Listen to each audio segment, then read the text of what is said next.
नमस्कार दोस्तों, स्वागत है आपका अपने यूट्यूब चैनल टुडे एग्जाम पर। दोस्तों आज है 26 अगस्त 2022 और आज भी आरआरबी ग्रुप डी की एग्जाम थी और प्रथम पाली की एग्जाम समाप्त हो चुकी है। इससे पहले हमने एनालिसिस का वीडियो आप लोगों को ऑलरेडी प्रोवाइड करा चुका हूं, लेकिन दोस्तों कुछ क्वेश्चन छूट गए थे। जो क्वेश्चन धीरे धीरे प्राप्त हुए, यहाँ पे जो है कुछ क्वेश्चन प्राप्त हुए, तो फिर से आप देख लीजिए कि कौन कौन से प्रश्न आए थे जो छूट गया था। देखिए, एक प्रश्न आया था कि वहाँ पे जो है तीन जो है रेसिस्टेंस का मान दिया था, R1 R2 और R3। इस प्रकार का तीन रेसिस्टेंस का मान दिया गया था। एग्जैक्ट यही ओम नहीं है, लेकिन इसी प्रकार में था, क्योंकि आप उनको जो है ओम का नियम पूछना था आपको फार्मूला से। तो इस प्रकार का प्रश्न आया था, जैसे कल भी आया था। तो आज पूछा गया था कि तीन जो है आपका जो है श्रेणी क्रम में जुड़ा हुआ है। तो आप जानते हैं कि जब भी सीरीज में आप किसी भी परिपथ में सीरीज में आप जोड़ते हैं रेसिस्टेंस को, तो क्या होता है, मतलब समतुल्य R1 plus R2 plus R3 होता है। वहीं आप अगर समांतर क्रम में जोड़ते हैं तो क्या होता है, 1/R1 plus 1/R2 plus 1/R3, और जितना भी होता है वहाँ तक चलता है 1/R की वैल्यू होती है। तो यहाँ पे श्रेणी क्रम पूछा गया है, तो हम श्रेणी क्रम के हिसाब से चलेंगे, तीनों को जोड़ देंगे। तो तीनों को जोड़ दिए तो कितना हो गया, 9 5 14 6 20। आपका 20 ओम जो है फाइनली आपका हो गया जो है प्रतिरोध, माने फाइनल प्रतिरोध। अब यहाँ से ओम का नियम क्या होता है, V बराबर RI।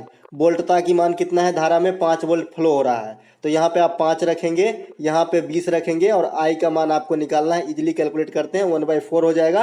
1/4 का मतलब 0.25 जो है एम्पियर होगा, क्योंकि विद्युत धारा को एम्पियर में मापते हैं। तो यही आपका राइट आंसर होने वाला था। यही जिसको जो भी करके आया है इसी प्रकार के करना है। हो सकता है कि आंकड़ा दूसरा हो, लेकिन तरीके यही है, क्योंकि उनको ओम का नियम पूछना था। ओम का नियम सब दिन पूछ रहा है, या तो आपको न्यूमेरिकल के फॉर्म में या फिर डायरेक्ट। एक प्रश्न आता है कि महंगाई को कम करने के लिए रिजर्व बैंक ऑफ इंडिया क्या अपनाता है। दोस्तों, रिजर्व बैंक ऑफ इंडिया जो है ये बहुत चीज़ अपनाता है, लेकिन सबसे जो कारगर चीज़ है ये है कि रेपो रेट को बढ़ा देता है। रेपो रेट क्या होता है, ये वो रेट होता है जो भी कॉमर्शियल बैंक है, जैसे PNB SBI, वो रिजर्व बैंक ऑफ इंडिया से जो ऋण लेते हैं उस रेट को रेपो रेट कहा जाता है। तो जब रेपो रेट बढ़ा देता है तो ऋण लेना कम हो जाता है, जिससे आम आदमी तक जो है पैसे की फ्लो कम हो जाती है, लिक्विडिटी जो है कम हो जाती है मार्केट में, और महंगाई थम जाती है। तो ये एक तरीका है रिजर्व बैंक का कि महंगाई को रोकता है रेपो रेट को बढ़ा के। दूसरी बात, रिवर्स रेपो रेट क्या होता है, ये वो रेट है कि जब कभी रिजर्व बैंक ही कॉमर्शियल बैंक से ऋण लेता है तो रिवर्स रेपो रेट उसे कहते हैं।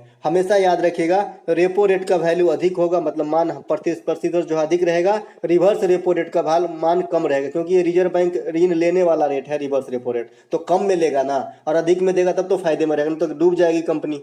उसके बाद सभी प्रकार के जो नोट है उसका निर्गमन कौन करता है, RBI ही करता है, 1 रुपये की नोट को छोड़ के। अब बात आता है कि 1 रुपये का नोट कौन करता है, तो वित्त सचिव भारत सरकार सिग्नेचर करते हैं 1 रुपये के नोट पे। वर्तमान में शक्तिकांत दास जो है RBI के 25वें गवर्नर है। तो आपको ये बात भी ध्यान रखना है।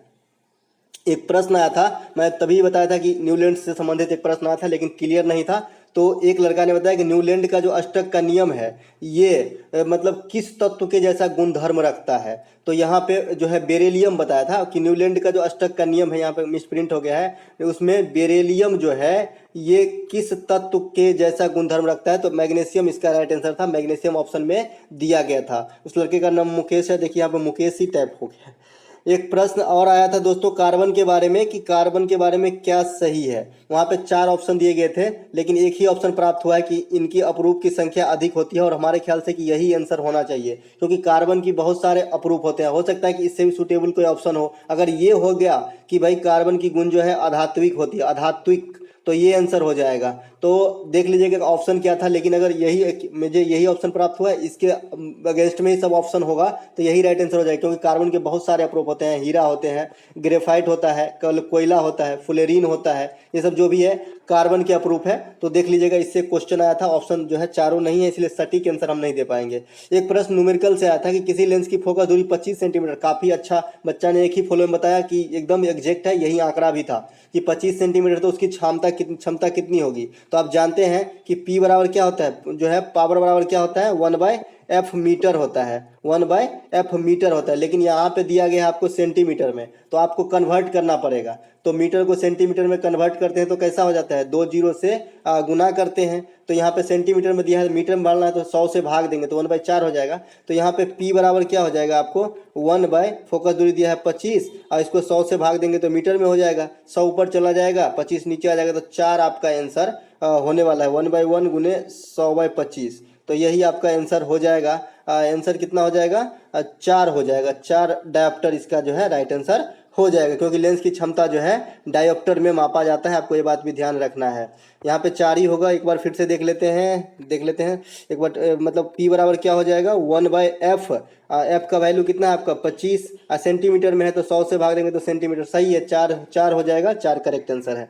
एक प्रश्न यहाँ पे आया था कि भारत में सर्वप्रथम साहित्य के क्षेत्र में नोबेल पुरस्कार किसे प्राप्त हुआ था, तो वहाँ नोबेल पुरस्कार से संबंधित उन्होंने प्रश्न बताया था, लेकिन एग्जैक्ट ये वाला था। सब रविन्द्रनाथ टैगोर जो है 1913 में गीतांजलि राइट के लिए इसे साहित्य के क्षेत्र में नोबेल पुरस्कार दिया गया था। बात करें 2021 के लिए किसे मिला है, तो गुरनाह को मिला है, जो मैंने इससे पहले बताया था। अब बात करें कौन कौन से भारतीयों को नोबेल पुरस्कार मिला है, क्योंकि आज पहली बार ये मौका है कि इस ग्रुप डी के परीक्षा में 2022 में कि नोबेल पुरस्कार से भारतीयों को सिलेक्ट किया है और नोबेल पुरस्कार को सिलेक्ट किया। तो आने वाले समय में नोबेल पुरस्कार से बहुत क्वेश्चन पूछे जाएंगे, ऐसा मेरा मानना है, ऐसा ही होगा भी।